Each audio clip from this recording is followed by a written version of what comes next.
The thing is with horror cinema, sometimes there's just so much good stuff zipping through those terror-fueled airwaves that more often than not it's incredibly easy to miss all kinds of long-forgotten classics that would otherwise have enriched your life of horror fandom in more ways than you could ever have expected. And yeah, whilst that may be laying it on a little thick, it's also important to note that this is our third resounding attempt at scouring through the dusty shelves of horror cinema to find some of the greatest films that never truly received the recognition they deserved, or on the flip side were just straight up forgotten. Hey, it's a trying task, but someone's got to do it, right? Hello horror fans, what's going on? And once again, welcome back to the Scariest channel on YouTube, top 5 scary videos. As per usual, I'll be your horror host Jack Finch, as today we curiously take a look at the top 5 scariest forgotten horror movies, part 3. Roll the clip. What is your name?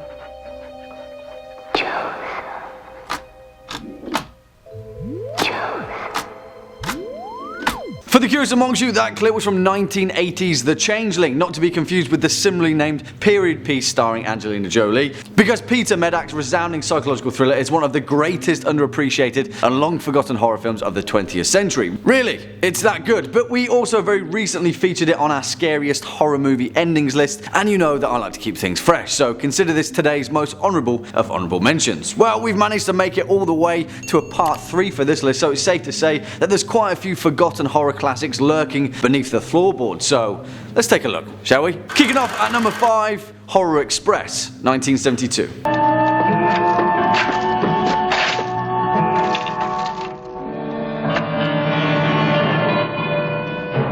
And yes, I know what you're thinking. In some cases, early 70s B-movie horror is a little too campy for everyone's taste, but if you're thinking about diving into some of the most well-crafted, long-forgotten classics of horror cinema, the 1972's Horror Express is the film for you. You see, whilst its cultural significance was by no means lost on the majority of die-hard horror fans, the real shame is if this film was produced and released perhaps under a more palatable manner, Horror Express would have received the true recognition it deserves. For a low-budget horror movie though, this film hits hard, and it's down to a pitch-perfect performance by the king of horror himself, the late, great Sir Christopher Lee, who plays a brilliantly convincing British anthropologist stuck on a train filled with frozen ancient aliens and subsequent zombies. Yeah, that's always a winning combination. Written by Arnaud Dosseau and directed by Eugenio Martin, Horror Express tells a tale of Professor Sir Alexander Saxton, played by Lee, who in the year 1906 is travelling on the legendary Trans-Siberian Express from China to Moscow, hauling a crate containing the frozen mummified remains of a strange primitive humanoid creature that was discovered in a cave in Manchuria. Yeah, there's obviously a lot of setup to it, but don't worry, because Christopher Lee carries this movie with more wry smirks and authoritative bassy dialogue than his own heavy metal Christmas album, as things quickly go terribly wrong on the most iconic of horror narrative locomotive devices. Come on, everyone loves a train murder mystery / zombie invasion, right?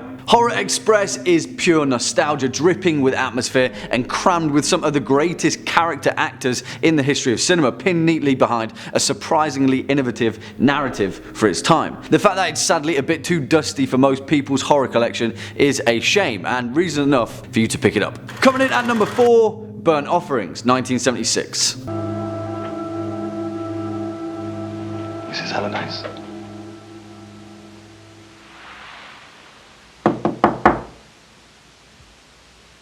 And whilst we're on the topic of mysteries, we may as well throw this one onto the campfire, because this particular Burnt Offering, whilst not being anything new or ever groundbreaking in the field of horror cinema, is just a straight up good old fashioned horror movie with perhaps one of the most disturbing endings of many movies of its ilk. And by ilk, I mean haunted house horror, because that's exactly what this film is, and rips many pages out of the likes of 1963's The Haunting. That is probably one of the main reasons as to why this film got so slaughtered by critics, giving it the terrible reputation that it never quite recovered from. Why? I don't know, because this film is worth rediscovering for its cast alone. Oliver Reed and Bette Davis, who knocked this film out of the park as the titans of cinema that they are. You see, the mid to late 70s were a time of shock and awe cinema, but Burnt Offerings is neither of those things. It's a slow burning, atmospheric crawl through a demonic old American mansion that's a little bit predictable in places, with perhaps too many deliberate ghosts in its closet. But the simplicity in its plot is the scaffolding for the most important part of horror content. fear. Because although dated, this film can still summon the creeps through every darkened keyhole and every wilted garden. Written and directed by Dan Curtis, based upon the 1973 novel of the same name by Robert Marasco, Burnt Offerings tells the tale of the Rolfe family who need a break from their cramped New York apartment and decide to take their summer holiday out in the coastal pleasures of Long Island. Of course, that's the worst possible decision, but we know that, not Oliver Reed and Betty Davis, which makes it all the more worthwhile when the old mansion gradually begins to feast on their flesh and blood, whilst a creepy old lady in the attic hides from the rest of the family. This film got a really bum deal by everyone else, but that doesn't mean that its horror credentials were for nothing. Give it a watch. Next up at number 3, Stir of Echoes, 1999.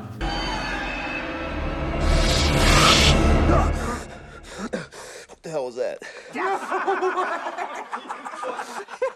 Kevin Bacon, my man, and truth be told, this film might not be as truly great as it is without Mr. Bacon giving one of his most convincing performances to date, which is also equally crazy that for the most part, 1999's Stir of Echoes is completely overlooked when it comes to contemporary horror. But just like another film that is on this list, it may have to do with a particular syndrome of the late 90s, where a chain of some of the most iconic movies of the last millennium were released in a quick succession before this one, being The Sixth Sense, The Blair Witch Project, and The Mummy. Yeah, that's some tough competition. And sadly, that was one of the prime reasons as to why Stir of Echoes got shuffled to the back of the pile. But fear not, because that's why we're here. Written and directed by David Cope, the man responsible for writing the screenplay for Jurassic Park, Stir of Echoes is loosely based upon the 1958 novel of the same name by Richard Matheson, the man also responsible for penning 1954's I Am Legend. Yeah, and as you may already tell, this film's got quite the pedigree behind it. It tells the tale of a man named Tom Witzke, played by Bacon, alongside his wife Maggie and his son Jake, who supposedly possesses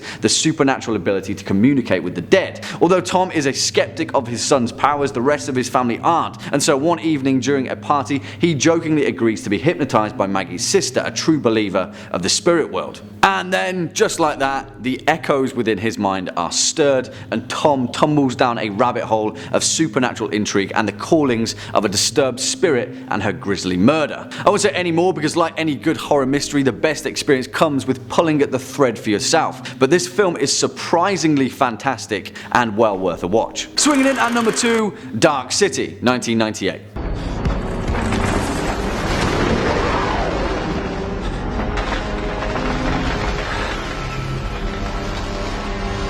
And I'm in the mood to change things up a bit for this one, because for the most part, this entry isn't a horror movie in the traditional sense, and in some ways it isn't a horror movie at all. But I do believe that from a purely visual perspective, 1998's Dark City is a fantastically terrifying mishmash of all things that you top 5 scary viewers enjoy. Now, that's also not to say that this film doesn't hit the mark when it comes to narrative, because holy moly does this movie cover some weighty themes, and I won't say anything to give it away other than the fact that this film was perhaps a cultural precursor to The Matrix. Written and directed by Alex Proyas, the man responsible for the fantastic 1994 dark thriller The Crow, starring Brandon Lee, Dark City is a film of such unfortunate timing that it's no wonder that it was forgotten to the sands of time. And for the most part, it's down to one film. Titanic, released a few months prior, that pretty much washed out any other movie's chance at the box office, particularly a neo-noir stylized gothic science fiction mystery. Yeah, Titanic wasn't the only cause of ships sinking in the late 90s, but that's fine because hindsight is our friend, and now we can truly pay our dues to how damn awesome Dark City truly is. And you'll also be pleased to know that this film is absolutely stacked when it comes to its cast. Kiefer Sutherland, Rufus Sewell, Jennifer Connelly, Richard O'Brien, William Hurt, and Ian Richardson, all of which give resounding performances throughout. I really don't want to give away any of the plot points, because the true joy of this film comes with discovering things as the Dark City slowly reveals them, but trust me, this film is awesome. If you were a fan of The Crow or anything that directors like Terry Gilliam have ever produced, then you'll adore Dark City. Give it a watch. And finally, coming in at our number 1 spot, Next of Kin, 1982.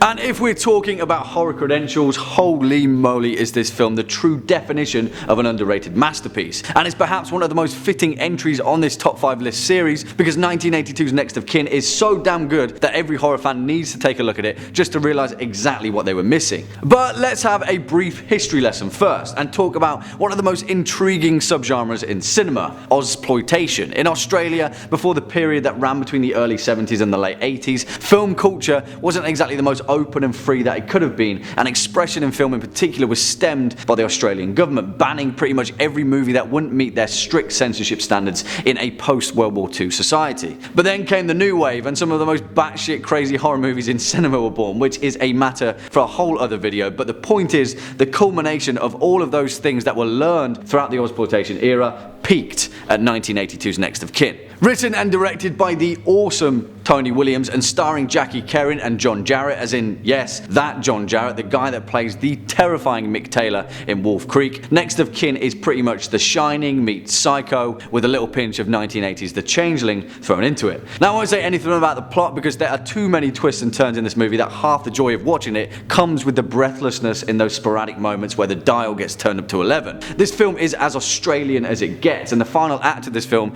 is even more Australian than that. The cast is fantastic, it's beautifully and vividly shot, it's genuinely terrifying for the most part, and it is one of the most entertaining horror movies ever to come out of Australia. It's a shame that it's often widely forgotten, but give it a watch, you won't be disappointed. Well, there we have it, horror fans, our list for the top 5 scariest forgotten horror movies, part 3. What do you guys think? Do you agree? Do you disagree? Let us know your thoughts, as well as any of your own choice picks down in the comment section below. Before we depart from today's video, let's first take a quick look at some of your more creative comments from over the past few days. Lee Cole says, new Audible credit and a recommendation from Jack. My endless acquisition of the Horus Heresy is put on pause this month. Well, everyone needs a break every once in a while, Lee, but jokes aside, if you haven't already read the first Law trilogy by Joe Abercrombie, then definitely use your Audible credit on that. Logan Ninefingers is one of the most awesome and underrated characters of all time, and don't even get me started on the bloody 9. On that recommendation, unfortunately that's all I've got time for in today's video. Cheers for sticking around all the way until the end. If you were a fan of this video, or just top 5 scary videos in general, then please be a dear and hit that thumbs up button as well as that subscribe bell, and I'll be seeing you in the next one. As per usual, I've been your horror host Jack Finch, you've been watching top 5 scary videos,